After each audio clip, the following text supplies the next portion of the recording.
if their mining worked, then they should have passed.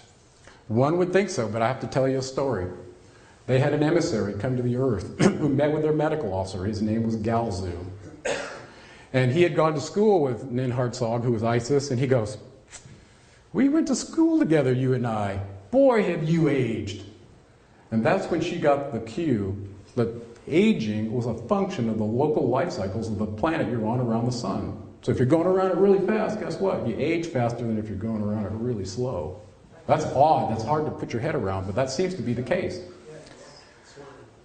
Yeah, so when Ninhartsog found this out, they actually went down a path to find a way to improve to increase the longevity of their lives, because they were aging much faster than they should have. Now it gets worse. About 500 BCE, I'm jumping ahead of myself here, this same emissary told them that, guess what? We got a real problem for you, and we got to tell you. And they sent it to the highest level people, Enki and Enlil themselves.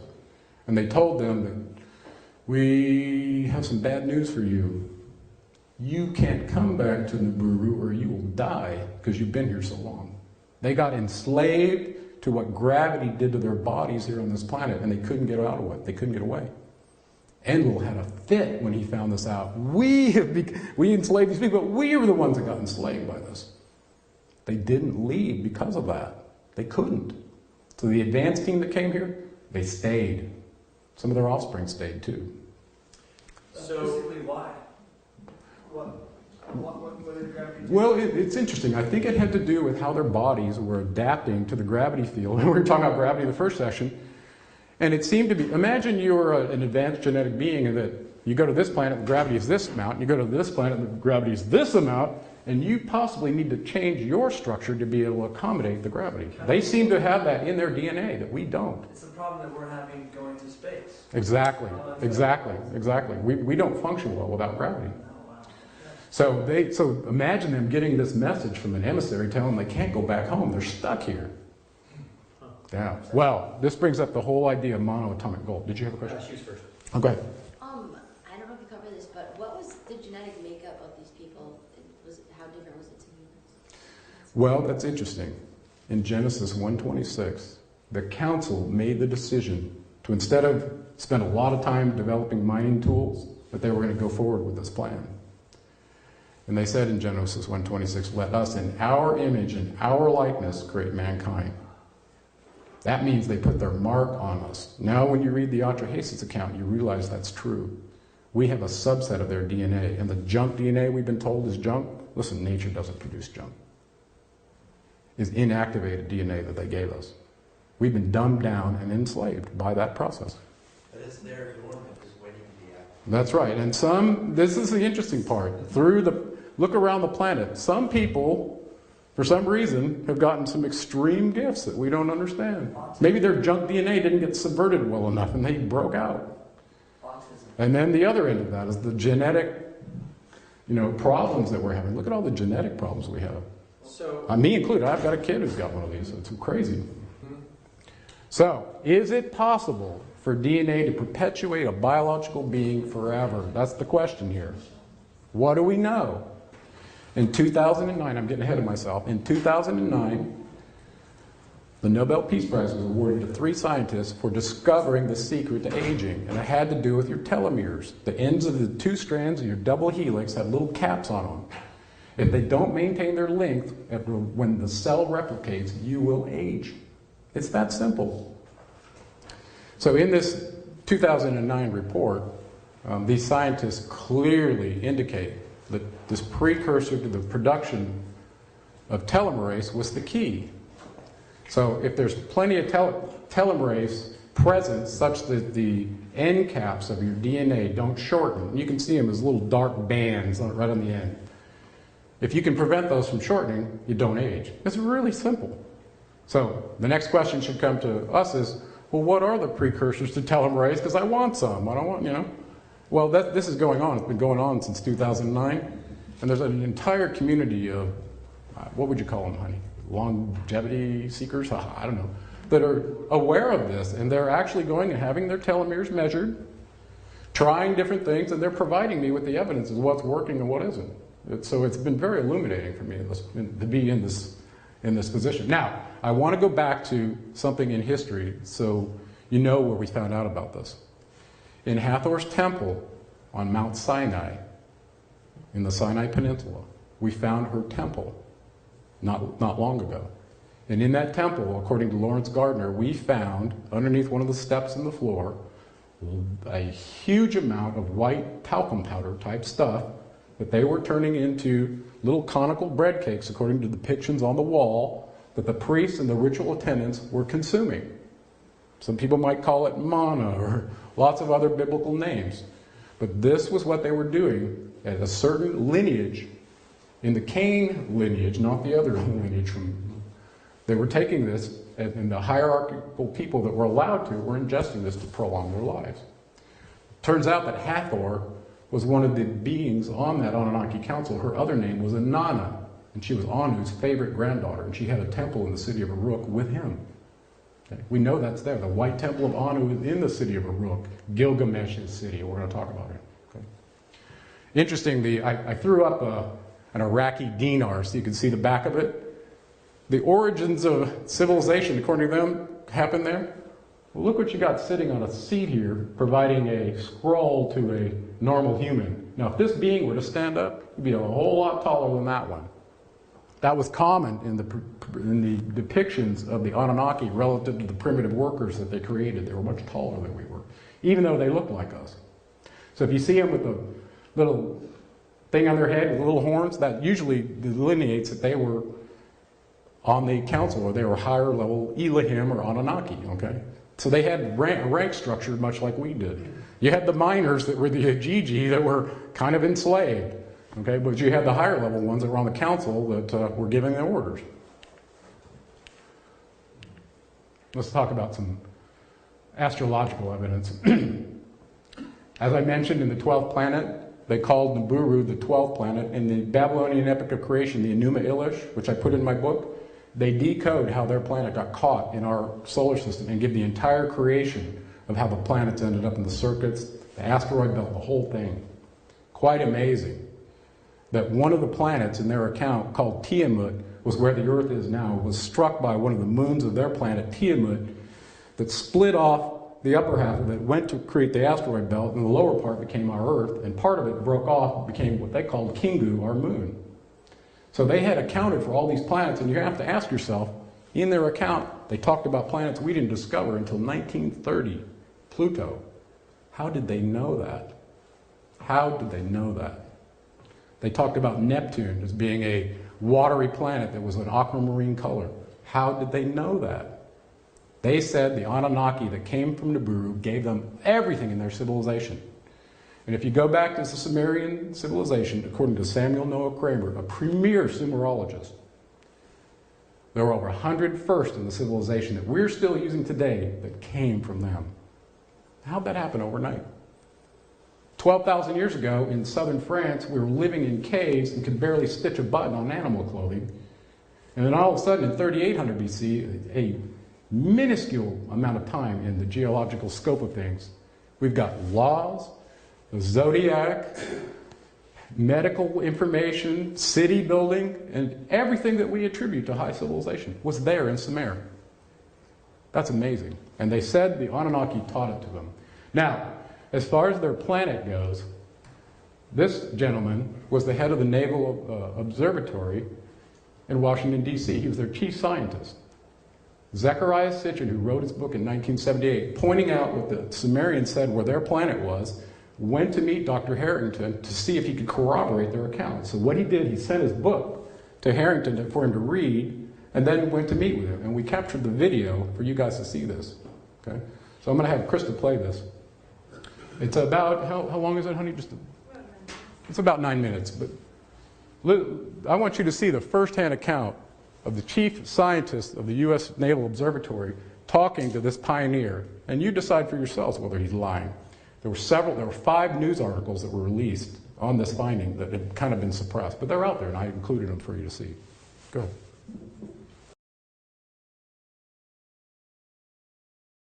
On my next slide, I think I included that map. Yeah, so you could see it. It was kind of quick. He put it up there, but Notice what Dr. Harrington said, that if you account for precession, it would end up down here. So does everybody know what precession is? Just real quick. No. Okay. If you were to take a gyroscope and look at the top of it, the circle, and it was split into two colors, okay? And you were to spin it, those colors would appear to stay stationary as long as there's no wobble. As soon as you add a wobble in there, it'll appear the colors are rotating backwards. And you can see this on a hubcap of a car when they're allowed to rotate. Well, the idea is that in a rotating body, if you add a force, it can cause what's called precession. And actually, there's another concept called gyroscopic precession. So if you input a force on a rotating body, it's going to manifest 90 degrees in the direction of rotation. Okay? So in precession, if you have a slippage because of a wobble in a spinning body, what happens relative to our sun is our Earth normally goes around the plane of the sun. But because of this slippage and our Earth is inclined on a wobble, it's like the gyroscope, if you were to reference the sun from the Earth at the same time in multiple ages, you'd realize it's not the same location. So how does it work? The zodiacal wheel, which was invented by the Sumerians, tracks these precessional slips. And this was their attempt at imposing term limits in the zodiacal rule, because they ruled by a zodiacal house. In the equivalence model, we know that the precession of the equinox slips 1 degree every 72 years. So if you multiply 72 times 360 degrees in a circle, you get 25,920. Turns out that's the length of a quote-unquote great year in the historical tradition. In the Sanskrit tradition, they have various cycles that they refer to as well, whether it's the Kali Yuga or the Satya Yuga cycles. And they're usually related to planets that are wobbling or spinning, that they can relate one to the other in terms of time. Okay. Hopefully I didn't beat that to death. So, go. Since that, you showed us the slides, but then there was that astrophysicist had this Dr. Harrington. its own fact that Planet X existed, right? Yes. So wouldn't Hubble have shown it? Well, that's the interesting thing. Why wouldn't NASA show us everything that's going on in space? Why wouldn't they? It's a good question. Listen, we fund those guys. They're funded out of our tax dollars. But in a clause in their statement, if they found anything that challenged the status quo or the security of the Earth, they would first keep it secret until they learned how to deal with it from a military standpoint. It's in their documents. So if a planet this size were coming in between the asteroid belt and, like it's shown here, and it comes that close to the sun, a planet 4 times the size of the Earth would cause major perturbations of our planet. I'm talking plate tectonic shifts, possible pole reversal, all kinds of problems. Now, if the rest of humanity wasn't provisioned to survive this and only the government knew about it, you can fill in the blanks. I mean, you do want the whole populace being scared to death and leaving their jobs and not supporting the government anymore? That's probably what would happen. So here's a couple of press reports. They're hard to read. I just want to give you, to my knowledge, there were 5 of them released on finding this planet X. Now, they numbered their planets from the outside in. We call ourselves the 3rd rock from the sun. They called us the 7th planet. It's counting from the outside in. So now that you know that, knowing that you have 7 chakras, we're the 7th planet, whose number was 7? Because you see it everywhere. 7 days of creation, the 7th. 7's a really magical number for them, right? I'm going to tell you whose number it is pretty soon. Okay? So think about this. They used stars with points on them to represent which planet it was relative to them counting from the outside in. So we're the 7th planet. That means Mars was the 6th planet. Okay? So a 6-pointed star would represent Mars. Does that make sense? Okay, so watch for this in some of their symbology. I mentioned Turkey and Hattusa and the Hittite gods. You mean we're the 7th planet From the outside in. Of the 9 that are 10. They counted the Earth, well, there were 12 planets. They counted the moon and the sun as they counted as planets for some reason. And then there were 10 other planets for a total of 12. Okay? Let's go forward. We talked about document. Count Pluto? Yes. Even though, according to them, it was a previous moon of Neptune. But we now have taken Pluto off. Isn't that interesting? We got it. We demoted it just recently. Maybe it's relative to this creation account that some people know about. I actually have been thinking about that as well. Let's see. Some documentary evidence. We mentioned some of this before. This one was very significant. And Zechariah Sitchin himself got access to this somehow, some way. We found a 6x9 golden chest in the city of Sippar with an unbroken chronology of cuneiform tablets. I'm talking hundreds of them in the temple there. It turns out that Sippar was burned, and so was Nineveh, and because of that, all the clay tablets got fired. Some of them weren't fired, they were just dried clay. These ones were fired, they lasted. Unbroken chronology of the history of what they did on this earth. Some of them was autobiographical information written by Enki himself. And Zechariah Sitchin got his hands on this information and wrote a book called The Lost Book of Enki, which is an amazing read. Okay?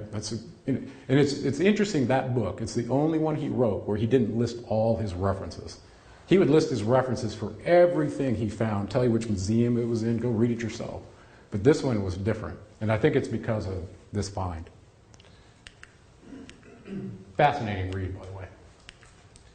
Let's just talk real quick. The Atrahasis, the Enuma Elish, and the Epic of Gilgamesh, if you only read those three, you'd be hard not to be convinced that what they said was true.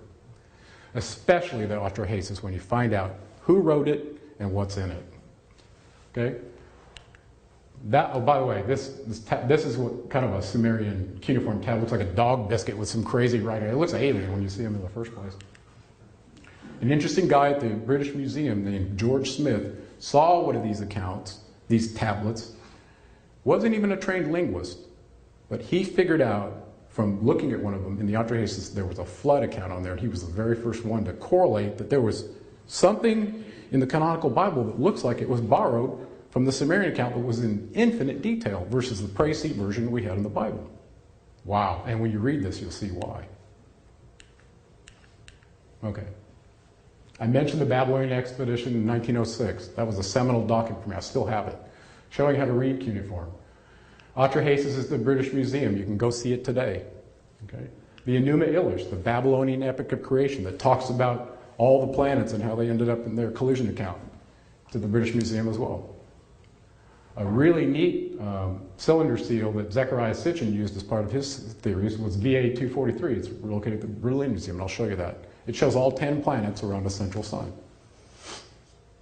And then the Epic of Gilgamesh is a very famous account of the king of the city of Uruk, who wrote this account because he knew he was the offspring of one of these Anunnaki deities, and he didn't have a pure blood, and he was worried about dying. And that motivated his entire account. Very telling what he wrote about. Okay, mentioned cuneiform script. There's kind of the alien look of how it looks. There's a whole dictionary for it. I mentioned there's a uniform script you can download for your computer. Most of the tablets, there were tens of thousands of them, have been digitized and converted so that you can read them using this uniform script.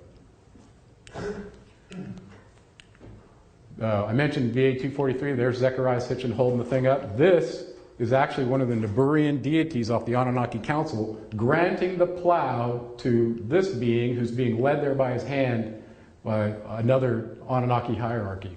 Okay? This was Enlil's second-born son. That was his warrior son, Ninurta. He had another name, which became Apollo. Okay? This caused a lot of controversy right here. So they're showing this being on the seventh planet. Here's, you can count those. There's 10 planets around there, around the central sun, representing where they are on the Earth. And these are in the right orbit and the right size relative to our planets. How did they know that? How did they know that? That's amazing. We didn't know about some of those outer planets, like I said, until 1930. So, I mentioned the Enuma Elish. There it is. If you want to go see it, you can. It's on, like I said, it's in the British Museum. I mentioned the cliffs of Behistun to give you some documents. Here's Darius with all his people venerating Ahura Mazda, who is the chief deity of Zoroastrianism in Persia, who turns out to be Enki. Now, this is a really important find because in the Zoroastrian religion, they had summarized all those Anunnaki council members down to 2 that were really influencing their lives. One of them was the creator and one of them was the destroyer. That's how they depicted them. So all of a sudden, if you found out who those were and realized that the Christian religion borrowed the idea of a god and a devil from this religion and find out who they are, it's mind-boggling. Ahura Mazda was Enki, and the great destroyer, according to their tradition, was his half-brother who did what he did in South Africa and Mesopotamia to the humans, was Enlil, the great destroyer. Very powerful to know that. Okay? Is that a reference to Satan? We're going to talk about that in a second. Oh, did I miss anything here? Notice the winged disc. The idea of winged flight was not new to them. In these documents, they described several of them having winged craft that they were cruising around in. Okay? Inanna, Ninurta, Thoth, several of them. And in the Mahabharata, they talk about Vimanas, flying ships, fighting each other and firing weapons at each other. So the idea of our creators being a peaceful lot didn't seem to be the case. So this is where the guy went up and did... Yeah, this is the cliffs of Behistun. And this, if you look very closely, there's writing all along here that he did the pencil etchings on. Yeah, that's the cliffs of Behistun. And actually, this same symbol is on the temple of Persepolis, where you can see very clearly who that being is, and it's Enki.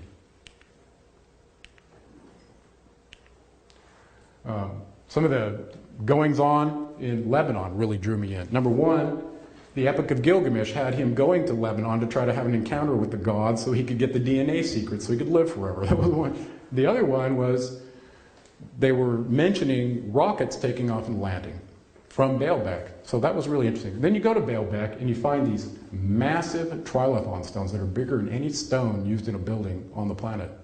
They're over 1,000 tons and 60 feet long, a single stone. We don't have a crane today that could move something like that. And just to show how clever they were, they didn't put it in the first rung of the wall. They put it in the third rung of the wall to show they lifted it up there and put it on top of something else. This is at Baalbeck, Lebanon. I think I might have a picture. There's one of the stones being taken out of the ground. That's a human standing there. Amazing. How did they move that up a very small trail up the hill of Baalbeck, Lebanon? You couldn't get 20,000 people on that to get it up there. It's impossible. And there it is, sitting in the third rung of the wall. There's 3 of them stacked along. Some of the most famous stones in the world. And it turns out that the Temple Mount in Jerusalem has a very similar design as this and also uses megalithic stones. And you'll find out that also it had a similar function. Okay? So Do they know where those stones came from? I mean, how far were they? they were quarried about 10 miles away. 10 miles away. Yeah. Imagine moving that 10 miles. No. And you can find evidence of that kind of stuff all over the planet. But that one's quite interesting. Chichen Itza Pyramid in the Yucatan. From the accounts that we have in their documentation, and I'm going to go a little fast here because I've given you some names. Thoth was also known as Ningshita. Okay? He was Enki's second-born son. In the creation account, in the Apotheosis, when Enki and his half-sister augmented the bipedal hominid with their DNA to produce us, they couldn't procreate. At that point, they were still studying them. Ningshita was involved. He was also a scientist. He's the one that carried the caduceus. He was Hermes, or Mercury, in Greece and Rome. Okay? Same being. What am I telling you? At Baalbeck, Lebanon, the Anunnaki Council of 12 became the Greek pantheon. They're the same beings. The Greek myth of the gods was not a myth. It was real. Okay? Now let's do a quick translation for you. Poseidon was Enki, and Enlil was Zeus. They were never depicted as getting along, even in Marvel Comics today. And it was true back then. Their conflict between the two was epic in how it played out on this planet. Okay? Enki was our creator, wanted us to evolve to have the consciousness of the Anunnaki. Over time, he viewed it as an augmentation, not an enslavement. His brother, Enlil, wanted it to be an enslavement, permanently. He didn't sign up to the idea that we could change our chakras and potentially be on the frequency that they were on. That was off limits. The idea of the electrical body wasn't even taught to us until just the last 100 years. Listen, Enki designed us that way. You think he put 7 chakras in us by accident? It wasn't an accident. This being architected us using very, very advanced scientific knowledge. And our interaction with gravity and all the other forces that we deal with that we're not taught about. So if you take the standpoint, like I told you in the first session, and integrate with some of these fields, you'll find out that it may lead you to the frequencies that are on. And it truly does. I put Chichen Itza in here because Ningshita was Enki's son, and he was accredited with bringing language and the calendar to people. Part of the calendar that came up, we mentioned the Nibiru calendar in 3760 BCE. He was the one that invented that calendar. He had a little bit of a tiff with his brother Marduk in Egypt. Marduk was known as Amun-Ra.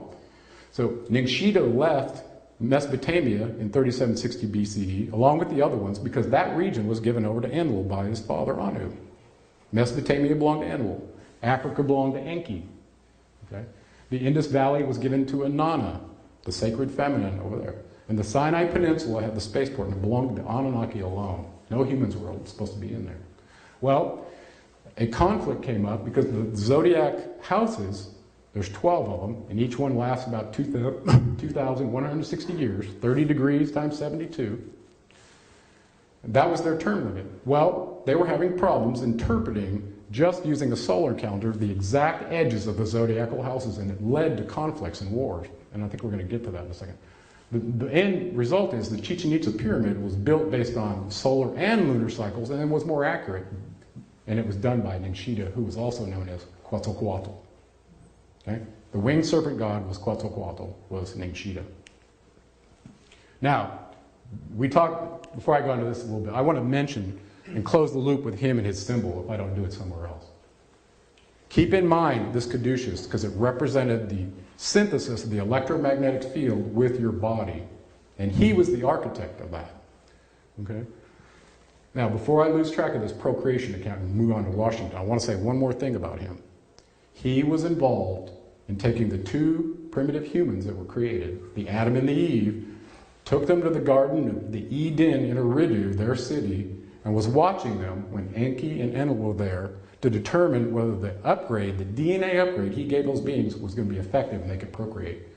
So, now let's go to the Garden of Eden in the whole creation account in Genesis, okay? Now you realize that the snake was Enki, and Enlil was the one who told him, don't eat the plant that might wake you up. Okay? Do you remember that account? Everybody remember that? Okay. The one that told him, if you eat this and you'll die, was lying, because they didn't.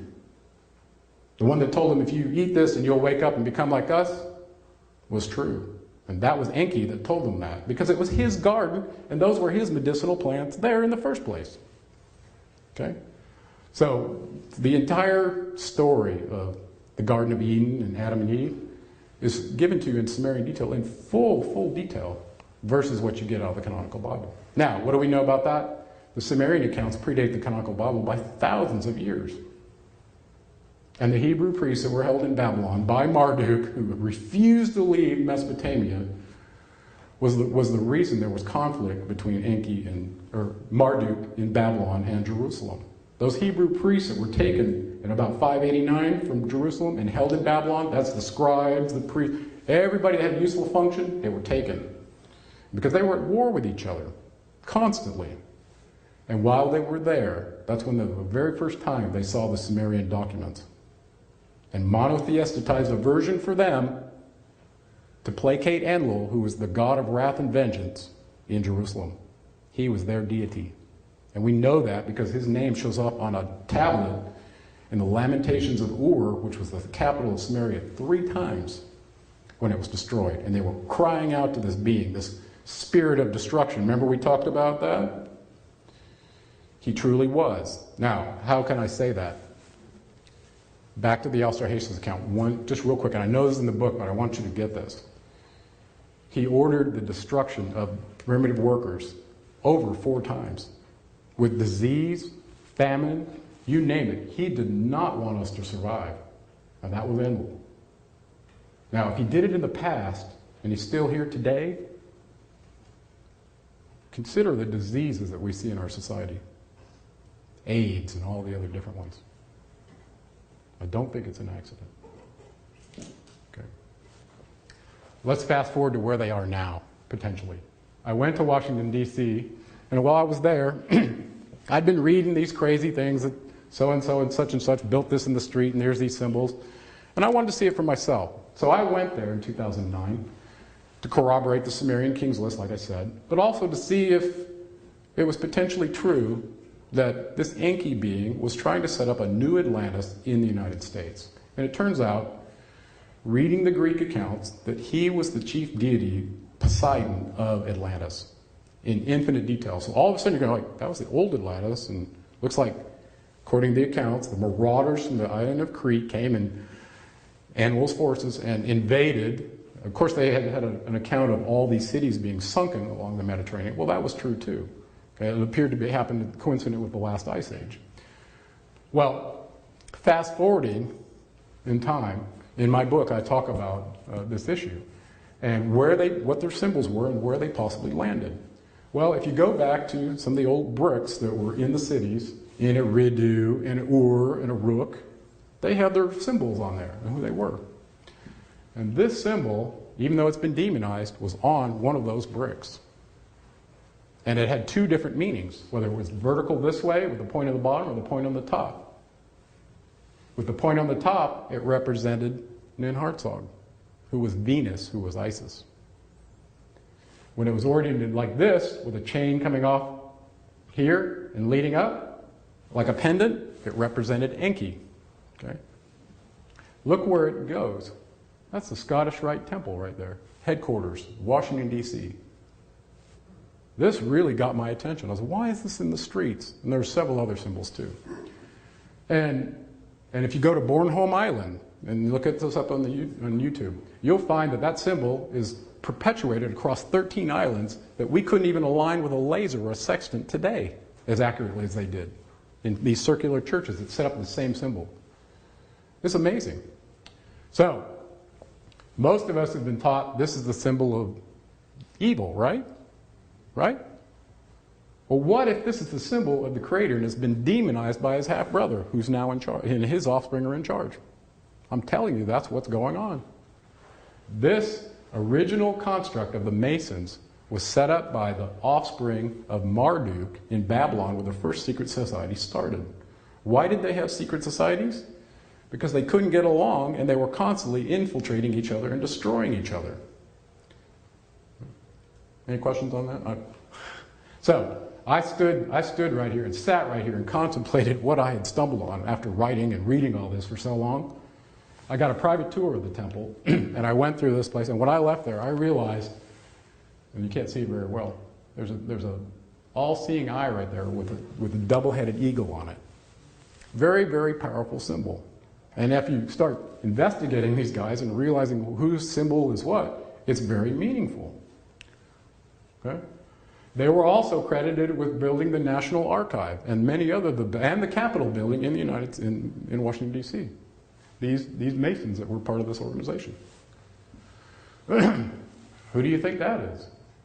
Sitting on the head of the council with his primitive workers down here working down here. There's Enlil right there. Okay? So the idea of Enlil and Enki working together, cooperating as the creator and the destroyer, start thinking about that, because they were on the same council operating together, and their father was allowing this. How can that be? Do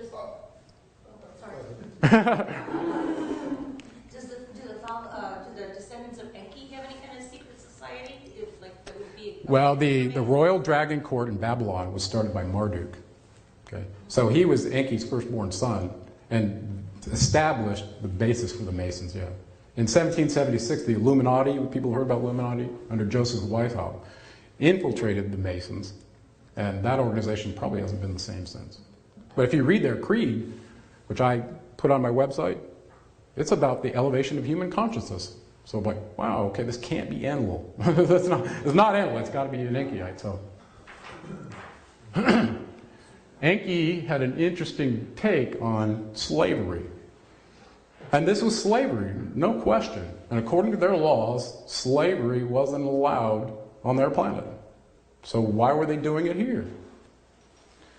And Enki talked about this, and Enlil talked about, So Enki didn't view what he did as an enslavement. He viewed it as a genetic jumpstart. He knew that the beings on this planet that he saw came from the same seed of life that they saw on their planet. And let's talk about that. He did not view himself as the creator of all. He viewed himself as a geneticist that augmented a bipedal hominid for their primitive task, with the ability to continue on their evolutionary path and achieve the higher consciousness that he knew we were intended to have. So, this struggling over enslavement versus genetic jump, and messing with a being's fate and destiny. And he talked about this in his autobiography. He thought about it deeply. It's a very interesting read. So, this part was really interesting to me. So, once they saw that they could have kids, and they started proliferating, Enlil got a little upset. He didn't know whether Enki was doing a genetic war against him to rout him with all his offspring, or just what was going on. Okay? But they treated it as that's what was going on, a genetic war. In the Apotheosis, I'll just do it real quick. Enlil got upset. He called a council meeting after 600 years of the primitive breeder working program. It's in the Apotheosis. And he convinced the council to release diseases on the populace to cull them. And he named what they were. Asaku disease, Sarupu disease. And if that didn't do enough, he then called for a famine. Cut off the rain, cut off the water, don't give them any food. He wanted the humans, the primitive workers, starved out and dead. He didn't want any of us left. And about the time there was very few left, after 6 years of this, they were eating each other. It's disgusting. Under Enlil's command. Spirit of destruction right there. They finally got to the point where they were selling themselves into slavery, and they finally capitulated. They had no food supply. They turned to cannibalism in Mesopotamia. Okay, it was awful. That wasn't enough for Enlil. He ordered his brother Poseidon, Enki, the god of the sea, to bring a flood to wipe out the remnants. He didn't want any of them left. I think they wanted to come get the resources, steal the gold, leave, and leave no trace that they did it. I think that was Enlil's MO. So, in the Apotheosis account, this Apotheosis being, it's just another also known as name, he runs interference for the primitive workers with his chosen deity, who was Enki. Turns out it's his father, running interference for him against the onslaught of his half-brother Enlil. Okay? Enlil finally orders his brother, he was higher in charge, to bring the flood. And Enki finally, not wanting to, and they swore an oath in the council not to tell the humans that it was coming. At that time, Enki, in the account, went to Shuruppak, sought out his son, who was the king of the city of Shuruppak. Noah was his son. And told him, you got to get out, you got to leave. My brother's ordered a flood, it's going to come. And he put a navigator and all the seeds of life on that. It was a seed bank that he had gathered with his sister in Herzog. And they told him when it was going to happen and what story to tell the people in Shuruppak so that he could leave. He told them specifically, this territory belongs to my brother. I'm not welcome here anymore. I got to go to your domain because I'm your son. That's the real story of what happened. Enki saved his son. How do we know that? When we got to Mount Ararat and the vessel landed there, Enki and Enlil and all the Anunnaki Council were in low Earth orbit assessing flood damage in their account. They saw that vessel on Mount Ararat, and Enlil was furious and had the craft land there to find out who got away. And that's where the account, we find out that Enki finally stands up to him and says, no, I saved him because he's my son. And at that point, he convinced Enlil that if he hadn't done that, there wouldn't be any offspring to grow food and do all the other things that served the deities that were here in the first place. Who was his mother? Whose mother? Noah's. Noah's mother was Betanash. And she was what? She was a human. So Noah was only a 50% DNA. Noah was a super... Yeah, but he was only 50% DNA. In the Lost Book of Enoch, they describe his birth account, which is amazing. He was born with white skin, blonde hair, blue eyes, and speaking at birth. Freaked his father Lamech out so bad. According to the Bible, Lamech was his father, but that's not true. In the Sumerian account, Batanash, who was Lamech's wife, was lured to Sharupak, where the medical officer was, and Enki in vitro fertilized her so that he would have an offspring in that lineage. And it's in their account. So Noah is his son. Now, this brings up an interesting point. He's only 50% pure because he didn't get the mitochondrial DNA from an Anunnaki female. He got it from a human female, right? Yes. So keep that in mind when we get to this Gilgamesh story, okay? Well, why would Enil write himself in, if I'm taking you on the canonical... He's the great deceiver. No, but why did he take credit for saving Noah? Well, he didn't take credit. Enki did. Enki Not took... the Bible. No, Enki took credit for... Well, why did he take credit for creating mankind when he didn't? Why did he lie about destroying us because we were evil all the time? That wasn't true either. Good question. Enki, in the account, taught peaceful resistance to Apotheosis, kind of like Gandhi, to overcome these onslaughts that his brother brought. Sound familiar? Okay. Enki's sign. This showed up recently. It was quite interesting. Whether it was man-made or not, somebody did a good job. This is... These are the uniform codes, ASCII codes for the various letters in our common alphabet, okay? So if you decode them, there's 107, 110, and you do those, you'll find out that it spells EA Enki, coded in ASCII, with a 7-pointed star or a 7-pointed star with 7 more stars inside. 777. And I propose to you that that is Enki's sign, 777, because it's encoded in the address of the Scottish Rite Temple. It's at 1733 16th Street. And if you add those numbers up, 1 plus 3 plus 3 is 7, 7, and 1 plus 6 is 7. 777 is Enki's number, and that is his organization. Let's go back to the idea that this emissary came and told them that they couldn't leave here because they had been enslaved by the local life cycles. They didn't leave. They've stayed the whole time. And they've been hidden from you. They've shown you their symbols all over this earth.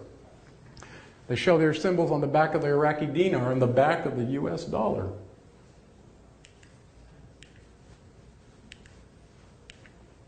They talk about advanced aircraft.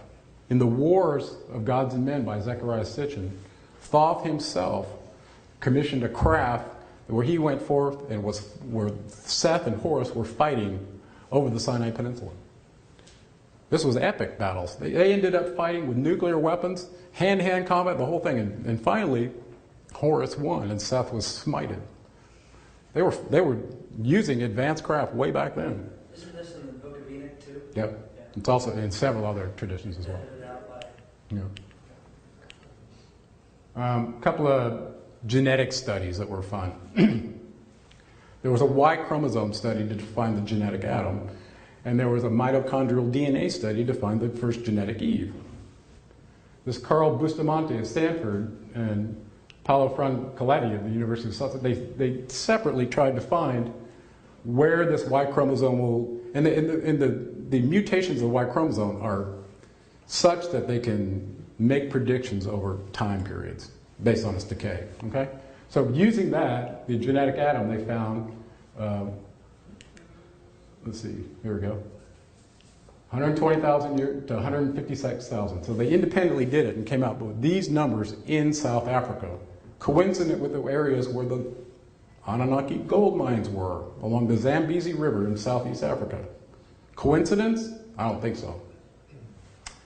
Okay? Then the genetic Eve study. Where did she come from? Using mitochondrial DNA. Extra DNA gets added from the female that doesn't come from the Y chromosome. Okay?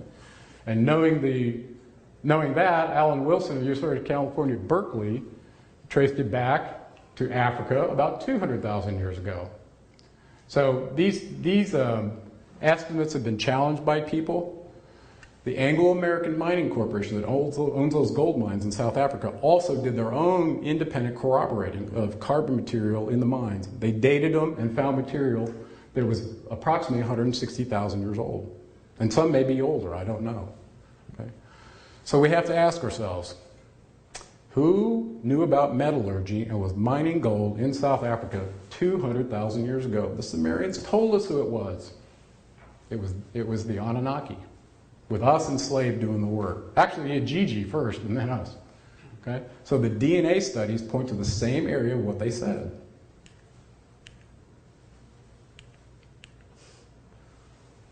So, what do we know about human DNA? We know that all of a sudden we've discovered that there's sequencing and a lexicon that takes the 4 simple proteins, A, T, C, and G, and writes rules that are similar to our grammar in English language of how this work fits together.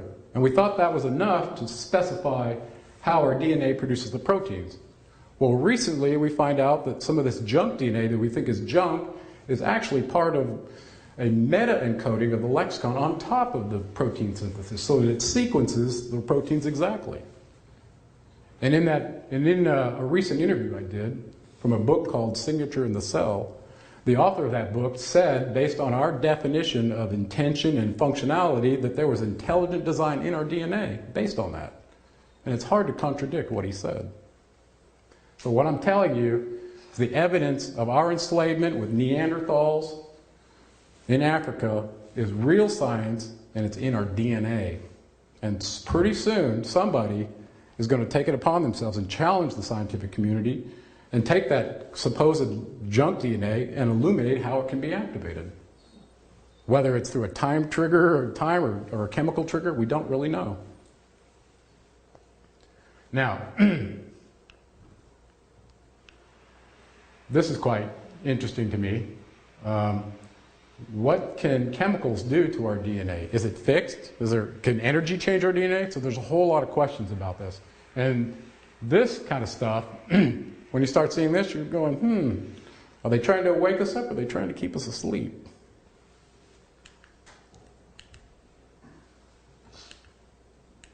Okay.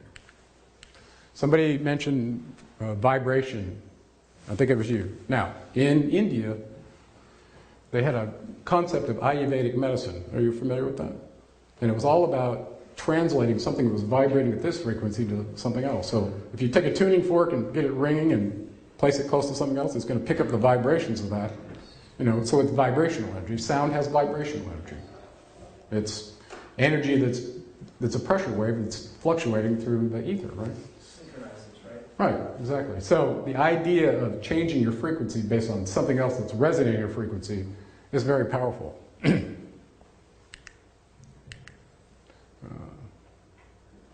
Cymatics is a new field. Have you seen any of that, where you can put grains of sand or magnetic filings on a vibrational drum head, for instance, play some music to it, and depending on the frequency, or if it's just a constant tone, it makes various geometric shapes. So it brings up some very interesting ideas, especially as frequency relates to DNA. And this is an area very interesting to me because I've got a kid with a genetic disorder and I'm researching this area specifically. How cymatics might be able to take the lexicon, the proper lexicon for your DNA, modulate it onto a carrier that's sensitive to the DNA and wake it up. And it turns out it's 528 hertz, it seems. So we're messing with that and trying. 528 hertz causes the double helix to relax for some reason. Nobody knows why.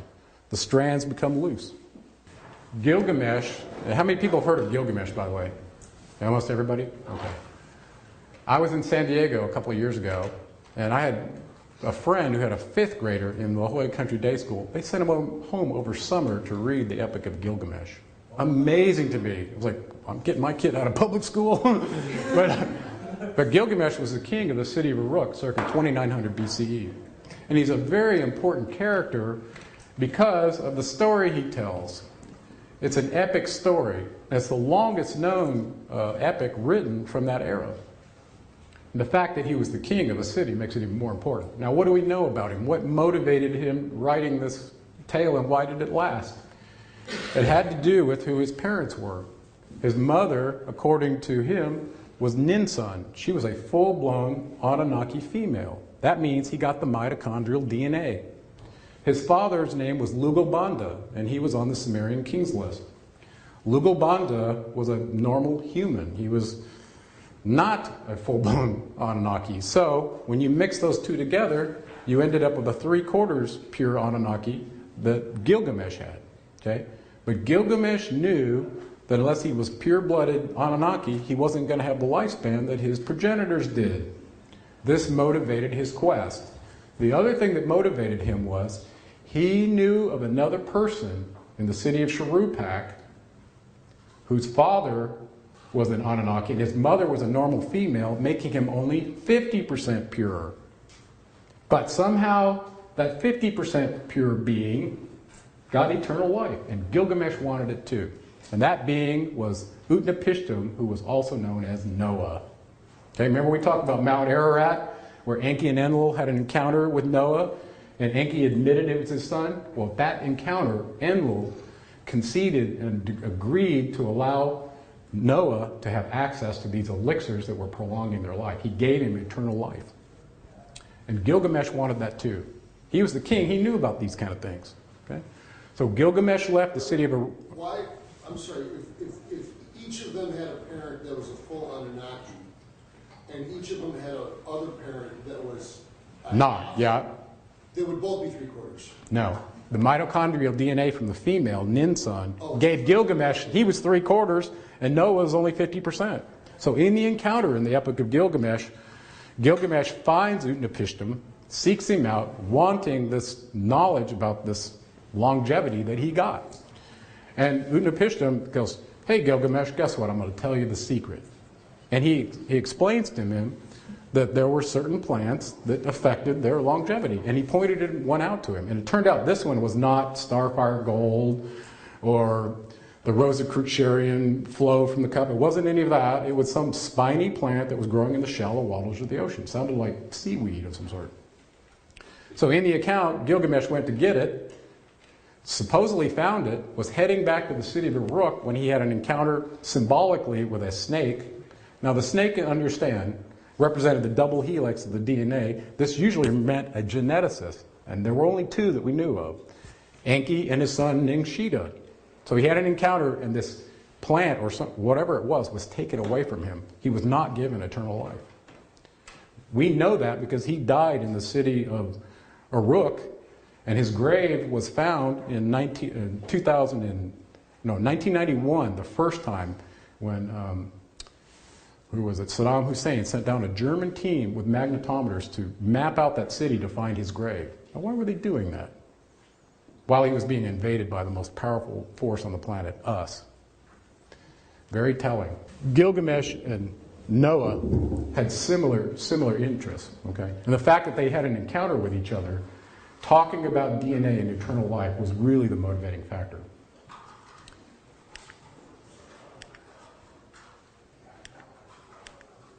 We talked about the Y chromosome, the mitochondrial DNA of the genetic Eve, landing us into Africa.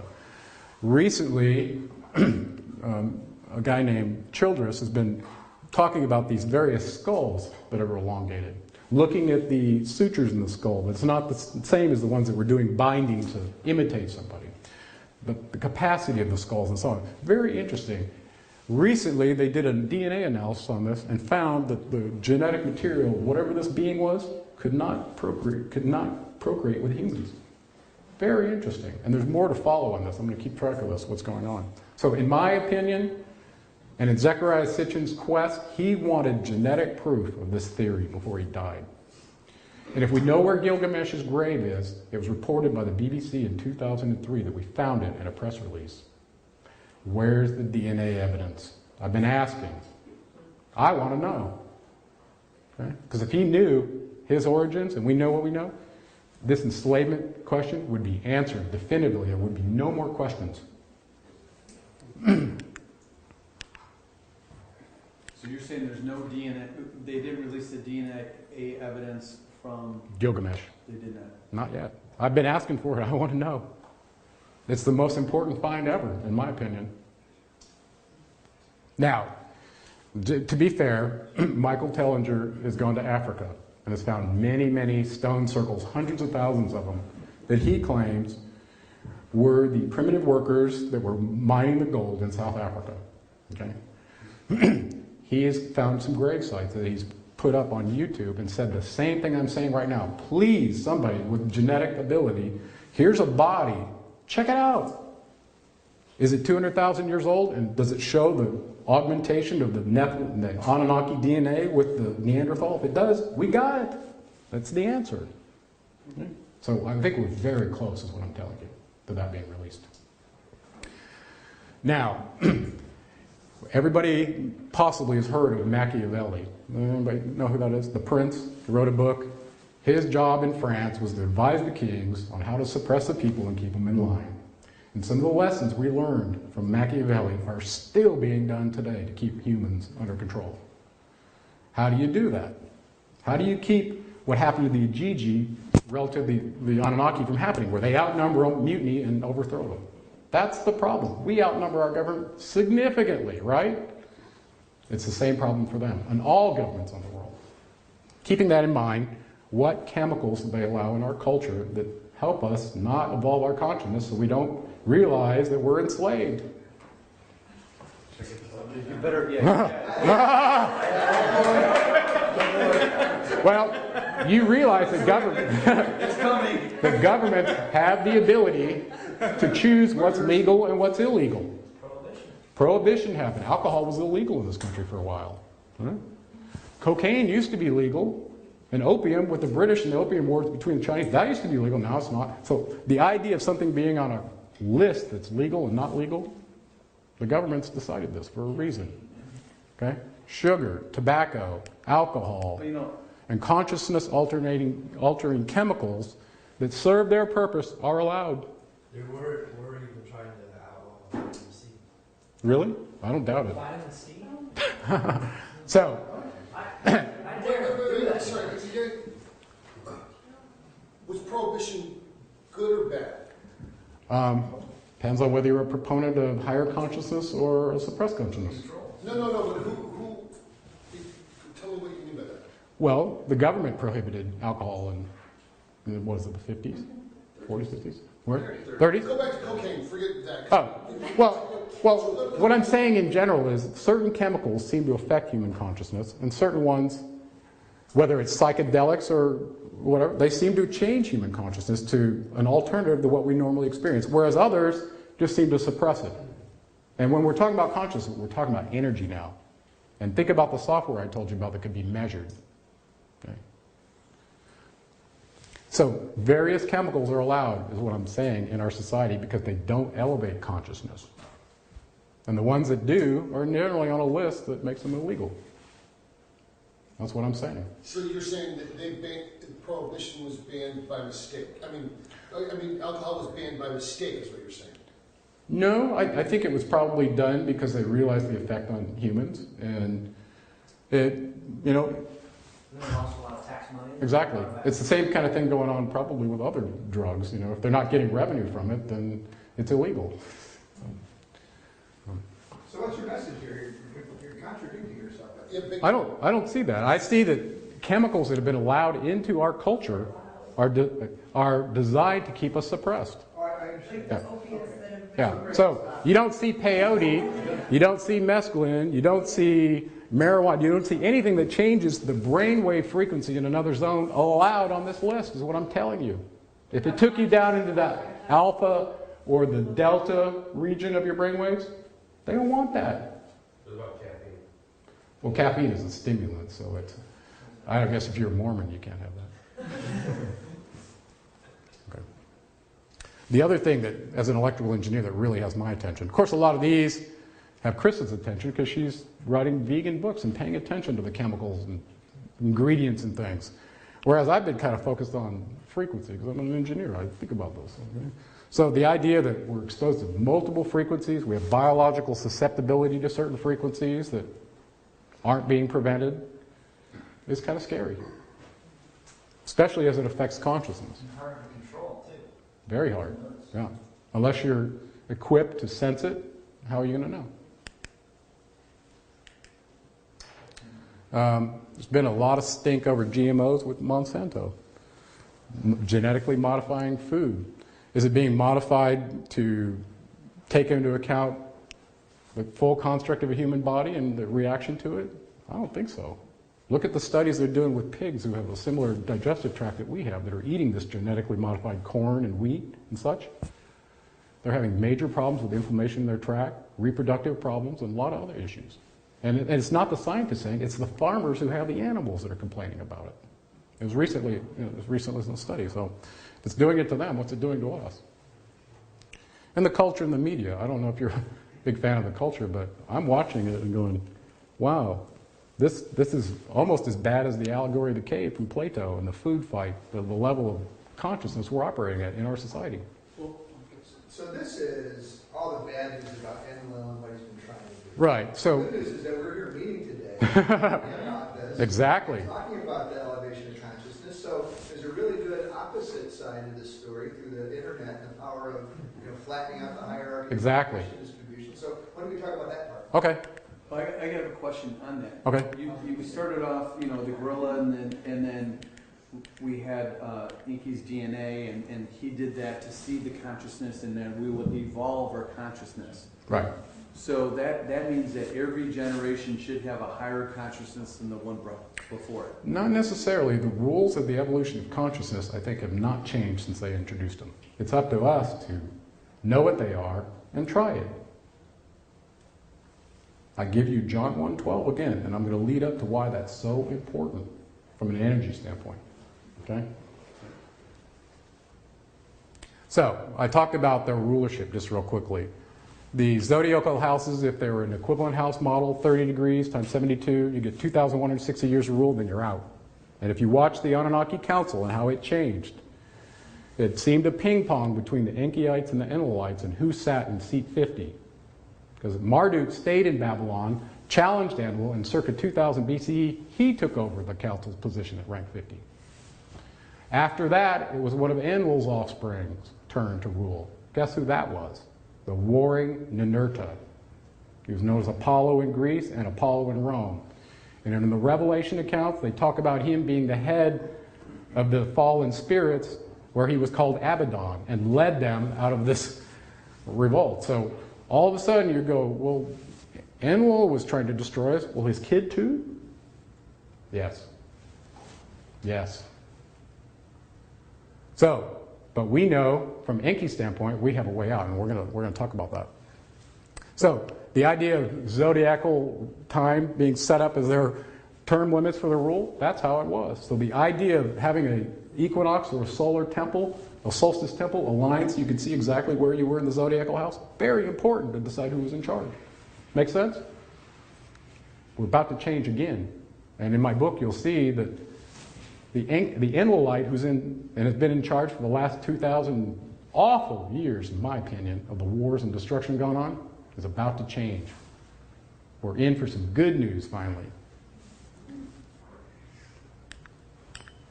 Okay. We talked real quickly about this. I know it seems like I'm jumping around, but I mentioned Hathor's Temple was discovered by Lawrence Gardner. Well, David Hudson wrote a patent that I brought with me. And we can talk a little bit about making monoatomics and how that affects your body. I'll do it real quickly.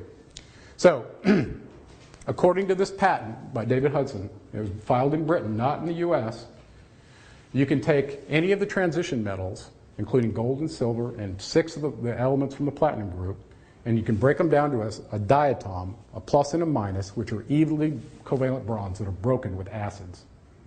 Okay? That's sulfuric and hydrochloric acid. In the old mining solution to leaching gold out of ore, they would create what was called aqua regia.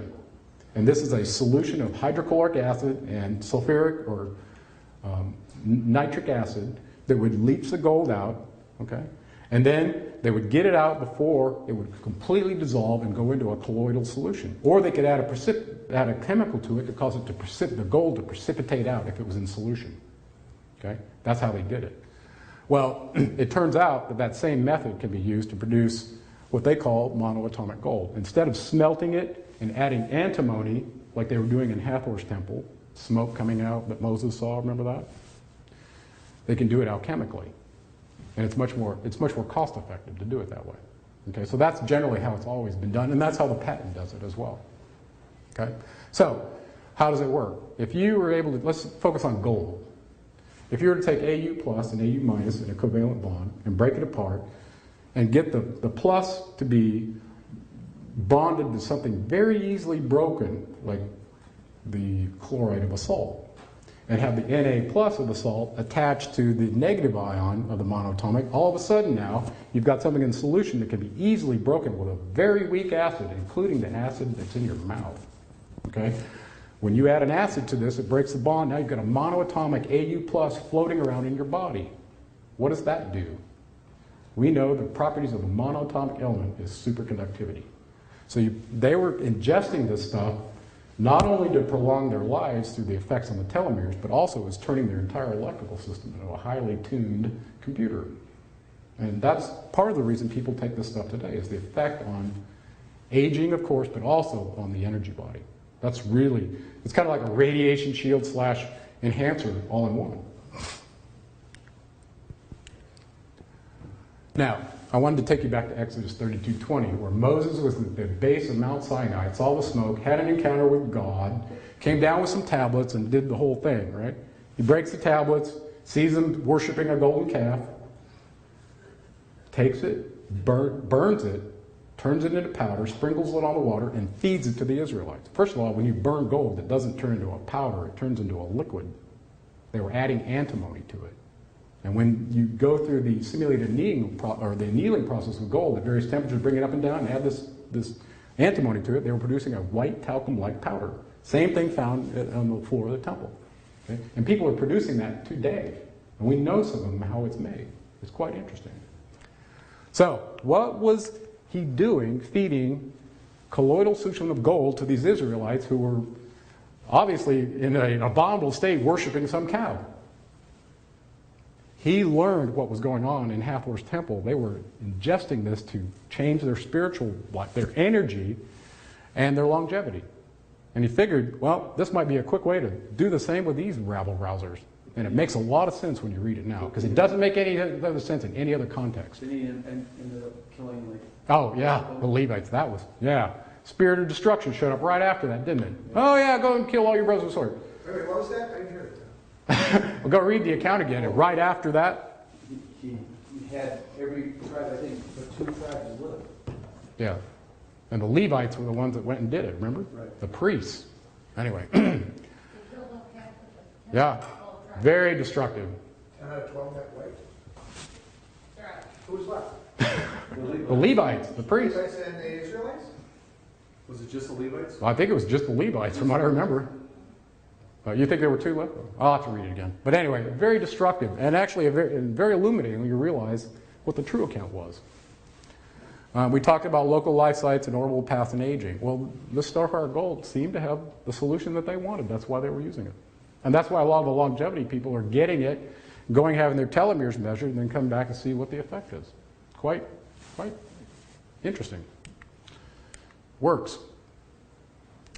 And Krista's site is artisticvegan.com. There's actually a write-up on there of some of the stuff that I did in researching this patent. And anybody that's interested, I brought the patent with me. I'll be glad to share it with you. It's quite illuminating. Just show your birth certificate so we can see that you're 95. Well, that's a funny thing you bring up. In my readings and my exposure to some of the pioneers in this space, including Timothy Leary, they had a term about genetic people in our populace that may not be the same. That could be the lead team, the advanced echelon of the Anunnaki that are here to help facilitate their return. And he had a term for them. They were genetically different. He called them mutants. It's interesting. It's on YouTube with Timothy Leary from the 60s, so I encourage you to look it up. What do they call them? Mutants, F-U-T-A-N-T. He says only, what was it, honey, 1.5 to 2% of the populace? Or mutants. You're a mutant. Mutant. How do you spell it? F-U-T-A-N-T. Mutant with an F. Yeah, exactly. Good job, Bill. I talked about some of the wars of the past. Quite devastating, and it's still going on today. And it looks like, as the zodiacal house is changing, from the Enlilites to the Enkyites, we're in for a major, major battle. And they predicted this way back when. Well, listen, we know who those forces are. We'll talk a little bit about that. It happened before, and it looks like it's going to happen again. The idea of nuclear weapons being used in the past and being used again, very possible. According to their account, if you know that Enlil was the chief deity of Ur, and Lot got held captive in Sodom, and he went to get them with 2 angels, and they took him out. Is anybody righteous in here? No. Well, what if there's just one righteous man? Will you save the city? Well, okay. Lot escapes with Sarah. The next thing you know, the place is nuked. It wasn't the first place that was nuked. Babylon was nuked because Marduk was there and he wasn't supposed to be there. He wasn't building some crazy tower. He was building a space facility, a bond heaven earth to circumvent Enlil's port in the Sinai. That's why Enlil sent his warring son to go and destroy it. So you read the Sumerian account, you realize what was going on. These guys were, it was like the Hatfields and the McCoys, the Enlilites and the Enkyites. And it hasn't changed. It's still going on.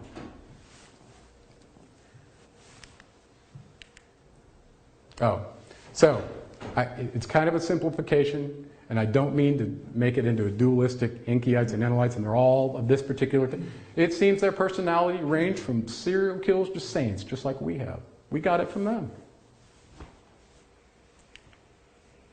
Okay. So here's some of the symbols. Oh, there we go. Some of the symbols. Now, in the Revelations account, we know that the writers of the Gospels had referred to a city called Pergamum. And the reason that was mentioned by Paul was because Antipas was killed in that city and tortured. And apparently, Enlil had a bronze bull there where he would just barbecue people inside it just for fun. He liked the smell of burning meat. Crazy. Well, we know the temple of Zeus is at Pergamum. Coincidence? I say no. Enlil was known as Angra in Persia, the great destroyer. We saw what he did in the Apotheosis. 4 different things he did to wipe out humans, plus a flood. This guy is not mankind's friend. Okay? Ninurta was his son, and his symbol is the eagle. This father-son team is a counterfeit to the true creators, Enki and Ningshita. See what I'm saying? Enki, Poseidon, his symbol is the trident. Right? And Ningshita is his second-born son. He was known as Thoth in Egypt and Hermes to the Greeks. His symbol for caduceus. Let's talk about that real quick. Let's go back. I want to talk about the caduceus. In this symbol, I should have a picture of it up here. With this central pole, 2 serpents twined around it. The tails are very close to the bottom, and the heads face each other at the top. 2 wings coming out, and a knob on top. Let me explain that. It was Ningshita, the geneticist symbol. And very important, because the medical industry in the United States and Britain has absconded with this symbol. And I guarantee you what that symbol represents is not what's happening in those medical institutions. And here's how it worked. The double helix represents the DNA. The bottom of the pole represents the ganglion of impar, their negative polar energy body. The top of the pole, on the top there's a knob that represents your pineal gland. When the energy is released in a kundalini release, or whatever you want to call it, from the ganglion of impar and starts making it through the chakras, when it makes it to the pineal gland, that energy releases a chemical that doesn't normally get produced. That's dimethyltryptamine. Your pineal gland produces the most powerful hallucinogen on this planet. And it doesn't cross the blood-brain barrier. It's meant for you to do this. In a book called DMT, the Spirit Molecule, we find out that there seems to be a transduction of the electromagnetic spectrum to local, so there's a biological transition from thought to the electromagnetic spectrum through dimethyltryptamine. Very interesting chemical. Well, it doesn't come on until your energy body activates it through the chakras. When that happens, the 2 hemispheres of the brain synchronize. Somebody mentioned hemisync with Robert Monroe. I don't know who that was here. But the lateral wings coming out represent the cerebral spinal fluid filling the lateral ventricles, and you get the wings of Hermes. That's what that represents. Hermes was Ningshita. So now all of a sudden you realize this electromagnetic symbol represents our electrical body synthesizing with our biology. It's a very powerful symbol from that standpoint. Recently, I mentioned on the back of my book, there was a, here we go. There was a guy named, why is that not coming up, honey? You just leave it here? Oh, there's a video. Well, let me give you some background here. Well, everybody knows who Edward Snowden was. Nobody knows who the tall whites are, but they've heard of the New World Order.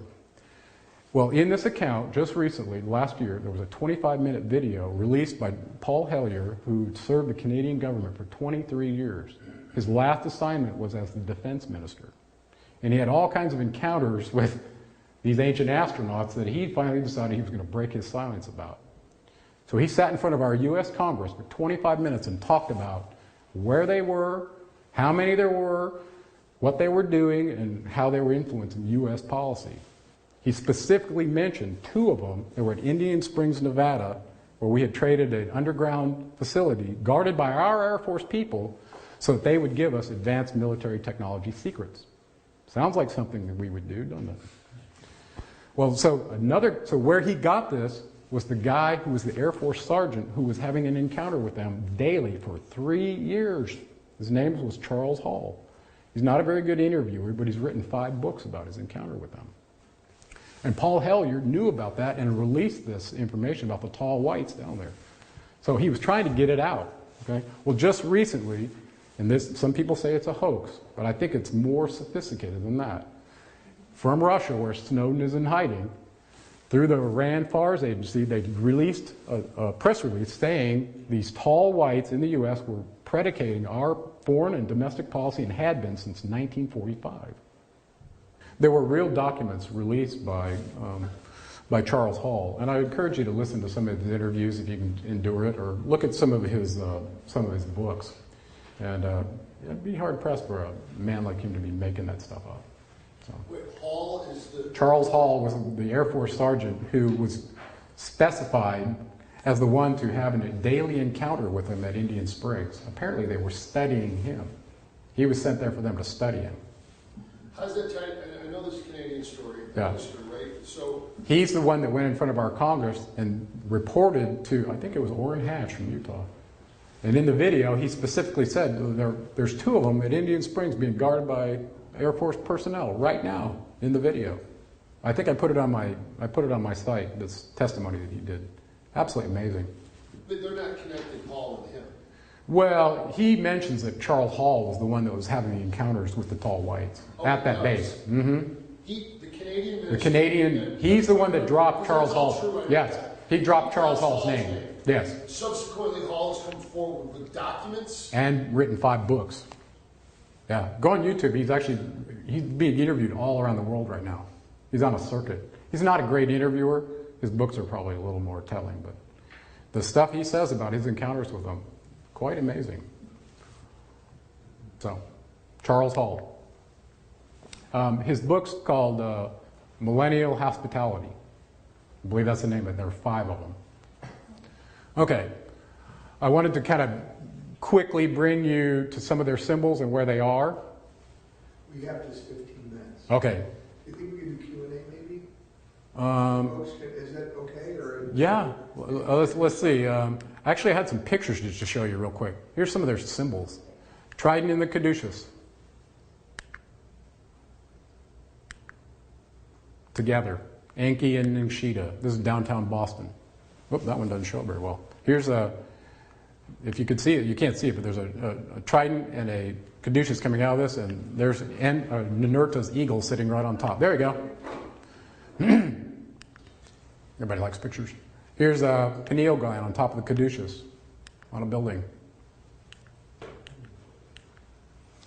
It's a nice coin from the Virgin Islands showing the trident, the caduceus, and the sickle. I'm not quite sure what that has to do. Is that Russian? I'm looking into that one. Here's a wonderful picture of Enki and Ningshita on a building. 1733. Here he is on on the flag with a pineal gland for Vancouver. Wonder why I'm having so much traction with the Canadians. Maybe this is why. This one is really interesting to me. Whoop, did I go too fast? Enki and Ningshita in our U.S. Capitol. Here's Ningshita Mercury giving out the commerce to Robert Morris, a bag of gold he's given him. What's that doing in our Capitol dome? Right next to the Apotheosis of George Washington. George knew about the Anunnaki. Here's Enki, got to see his father showing the laying of the transatlantic cables across the ocean. Wow. There they are. Those are the ones that were here to help us. Okay? They're part of the new Atlantis when the zodiacal house changes. The problem is Enlil and Ninurta are asserting that they're the new world order leaders, and it's all a lie.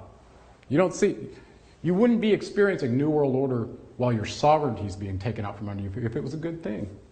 You agree with me? So what's happening right now is the false thing. And I don't think, if anyone in here has taken an oath to protect their country and defend it, like I have, it didn't expire. And it didn't for me. To protect us from enemies, foreign and domestic. All right? I'll do a couple more and then I think I'm done. Here it is on a Roman coin in 48 BCE. How about that? Now, so what I'm telling you, when you go through the lineage, and the bomb I'm going to drop on you is Ningshita was our savior. He's the one that carried the caduceus, showed you how to get out of the trap, the electromagnetic trap of consciousness that Enlil was purporting. Okay? It's kind of hard to believe, isn't it? Say that one more time. The being that threw us a line while we were being suppressed in the Levantine under Enlil's command was none other than Ningshita himself. He was Jesus. He implemented the dying, rising God ritual, just like they'd done in Egypt and elsewhere, departed a frequency that could land in your ganglion of empire and wake you up. They were doing it in the 12 schools, the mystery schools along the Nile, that he was the head of. Thoth was the head of the mystery schools, waking people up against Enlil's wishes. Again, I showed you the pentagram DC. Here's the temple itself. Really crazy stuff on this temple if you go. Here's the decoding of 777 for you. Very powerful organization. Unfortunately, once they were infiltrated by the Illuminati, which was Ninurta's command, it was essentially this back and forth struggle between them. So taking something good and turning it into something that's abominable. Nothing new there. Questions and discussions? Okay. Questions that you have? Yes? What do we do about it? Well, I kind of alluded to that just a second ago. First, we can have hope that in the changing of the Anunnaki Council with the newcomers that are actually coming, think about a new Atlantis. If you read about the attributes of the old Atlantis, and I put some of it in the character qualities they aspired to, money was meaningless to them. It was all about character qualities. I hope we're going to see that out of a philosopher, king, ruler that comes. Actually, you know what? I'd rather see the humans establish their own hierarchy. I don't want to be ruled by somebody else anymore. Do you? If the New World Order is undermining our sovereignty, Yeah. what's our plan B? Well, the plan B is the new Atlantis. Wow. Yeah. From what I can tell, Enki and Ningshita are going to, and I put this on the back of my book, are the Enkyites going to thwart Enlil's instantiation? It's not a new world order, this is the old world order. That's how it used to be, where we were treated as slaves and kept under control. That's the old world order. The new world order, hopefully it looks like what was going on in Atlantis. Because Solon, the wisest sage that was running Greece at the time, wanted the best political governing institute that he could have in Greece. And he was seeking to find that when he read the writings of Plato. And in that account of Critias, he realized he had found it, and it was in Atlantis. And it was under Poseidon, who had set up this organization. And the society that he wanted. So hopefully we'll see that again.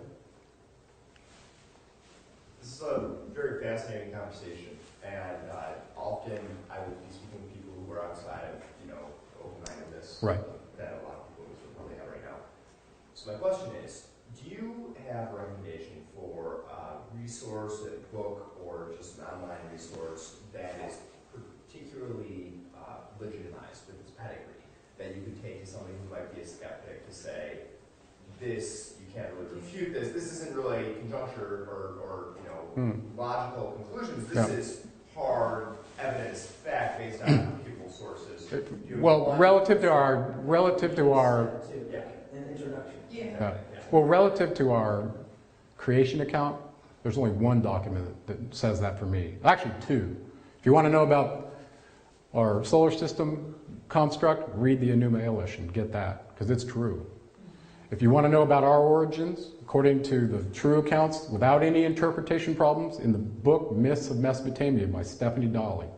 She's an academic at Oxford University, and she wrote this book, The Myths of Mesopotamia. She included 3 very important documents in there. The Apotheosis, in that order, the Enuma Elish, and the Epic of Gilgamesh, because they introduce you to the Anunnaki Council, what they did, and it answers those questions I put on the first slide of who we are, what's our creation account, how did we end up here? It answers all those questions. So if there was just one document you read the Atrahasis. A-T-R-A-H-A-S-I-S. Most important document you could ever read, in my opinion. A-T-R-A-H-A-I-S? H-A-S-I-S. Yeah. So based on all this information, because the Bible has an account of what happens when we die, but based on everything that you've read, what happens? What's your belief? Well, it's interesting. They believed that there was a creator of all above them. They had an encounter with him on their planet. I believe that there's intelligent life all through the universe. And we're going to start to see that as we get evolved to the point where we can join this galactic federation. I mean, we're still burning fossil fuels and warring with each other. I don't think we're ready yet. What happens to us when we die? Well, from an energy standpoint, we're talking about energy is neither created nor destroyed. It only changes state. In their accounts, which is kind of crazy, they talk about having control over human soul energy and repositing it in the underworld, and another person has to go to be able to take it. They seemed like they were managing the instances of our human energy and the extent to which we participated in reincarnation or got to ascend. They were that far along. So their concepts of energy and matter are so far beyond what we understand. It's hard to conceive. So do we participate in a reincarnation until we achieve the ascension frequency of our 7th chakra activating, we get the wings of Hermes? I think so. This was hard to conceive 20 years ago. Yeah, I know. So, why not, right? Yeah. So that's kind of how I see it, is when you've taken on the full extent of your energy body and you own that, I think you're done. There's nothing else to do in this simulator except graduate. That's just my opinion. Where does unconditional love fit into your scenario? Well, given the fact that we were created as subservients with a subset of their DNA, how could you hold us in judgment in any way, shape, or form for our actions? We're dumbed down slaves. So the idea that Enki interceded on our behalf and seems to show us unconditional love, I think is very important. Because if you're adding conditions to love, you're judging, and nobody wants to be judged. Judgment is, we were told if you judge other people, you're going to get judged. So let's not do that. Did I answer your question? How many Sumerian tablets roughly were found? In the city of Nineveh alone, there were over 10,000 found. I think they're approaching hundreds of thousands of them. There's so many that they had to digitize them in order to be able to read them all. I read that there's 750,000 tablets discovered and 125,000 that have been decoded. Okay, all right, good. Yeah, so there's a lot of them. They wrote everything down, everything from marriage contracts to... That's a big number. How do you take your dosage for the Starfire Gold, I'm going to let Krista... Start. You want me to do it? Okay, I got the microphone. Well, let's look at the range of what they were doing. In Hathor's temple, they were taking whole bread cakes of the stuff. Wow. Listen, we are not designed to be able to do that. If you took a whole bread cake of monatomic gold, I don't know what would happen to you. Seriously. So for us, if you exceed, according to the alchemists we're working with, and it's been my experience too, if you exceed a 1% solution, it's too much of a transition metal. So generally we do 4 to 6 drops sublingually with our everyday. And more than that, people experiment with more than that, but it's kind of like being woken up in yoga. You need to be cautioned that if you jack up your energy body very quickly, you could have things going on with your personality that are out of your control. So take it easy, go slow. That's all I'm saying. What do you expect to happen? What should we expect? And also, well, some people say they don't feel anything. Other people take 4 drops and they have an out-of-body experience. You take it in the morning, or how do you? We usually do it in the morning. If you do it toward the evening, it kind of jacks up your energy. You may not sleep well. So we don't normally take it at night. do you take it straight or mix it with tea? Well, knowing that it's bonded to a weak covalent bond with a little salt, and the acid causes it to happen. So if you take it with lemon juice or your saliva sublingually, the acid is what releases the bond. So you can put it in your coffee too. That's what we do. Yeah, coffee's good. Other questions? So your answer is 4 drops in your coffee. Well, we start with 4 drops under your tongue, and see what you feel after you, for instance, get out of the shower, and do it right then. And then, because people that pay attention to how food makes them feel seem to be the ones reporting how this stuff affects them. People that food doesn't, I don't feel anything. So there's a connection to your awareness of your body too and how it affects you. But just because you don't feel it doesn't mean it's not doing what it's designed to do. What would be your not disclaimer, but like every medicine you see on TV may cause anal leakage. May cause you to ask the question, do I want to live forever? So is there any negative side effects? What may cause? I've not experienced any in almost, we've been taking it since August continuously last year. Yeah, actually that's a good point. We've been cautioned that if you're taking too much, how you know is you got to get hermetic. Or you end up with a stack of books, you don't want to see anybody, and you're just, you're in your own thing. You kind of cloister yourself. And generally that's a sign, what the alchemist tells, that you're taking too much. But it doesn't damage anything. No, not that I've seen it. I took a capsule. I didn't know. Really? Yeah. Did you take the liquid or the? Yeah, the liquid. Oh, really? Wow. How do you feel? Fine. How long ago? I'm embarrassed, but like 30 minutes ago. Let's all keep an eye. Turn the cameras. It would be really interesting to have a polycontrast interference photography camera in here while somebody was doing this, and then see the group interactions. That's what I want to do. I think it'd be fun. So. I like the whole idea of like how other people interact, because I've always been a person, I gain energy from other people. There's a lot of good people in this room, and I'm just bouncing off the wall. Yeah. Well, listen, people's energy bodies, if it truly extends 55 feet, everybody in here is in everybody else's body. Yeah, that's awesome. So it's cool. Yeah. In a platonic kind of way. That's why I became a wedding DJ, because I love that. I love that interaction of how it all went. That love energy, yeah. No. Help the energy go. Well, speaking of that, I would ask you, what is love? Is it a frequency? Is it a decision? All the above. It seems to be. Yeah. The frequency of love seems to be a frequency that coincides with our heart chakra for a reason. Yeah. Okay. So, whoever designed us that way had a heart. Seems to be. Thank you so much. Thank you. Any other questions? Okay.